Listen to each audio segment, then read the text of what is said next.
ஆனால் பாரு மாதினி, நம்ம ஓப்பனிங் சீன் சிஸ்லிங்காக சினிமேட்டிக்காக இல்லை, சாதாரணமாக தான் இருந்தது நம்ம காலையில் பேசினது என்றான் சுந்தர்.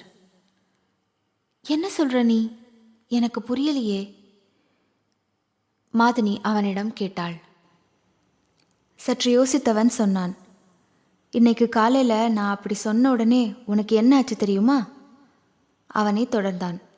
ஜஸ்ட் இமேஜின், உனக்கு வெக்கமாக வந்தது, ஜிவ்வனு மூஞ்சி செவந்து கை காலெல்லாம் நடுங்குது.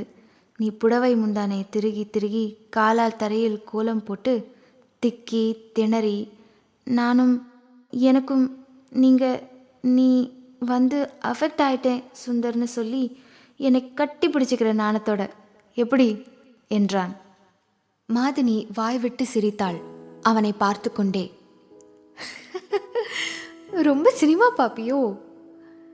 சிரிப்பினிடையே கேட்டாள். மறுபடியும் அடக்க முடியாமல் சிரித்தாள். ஏ சுந்தர், நான் சினிமா ஹீரோயின் மாதிரி எல்லாம் வெக்கமே படலையே என்றாள்.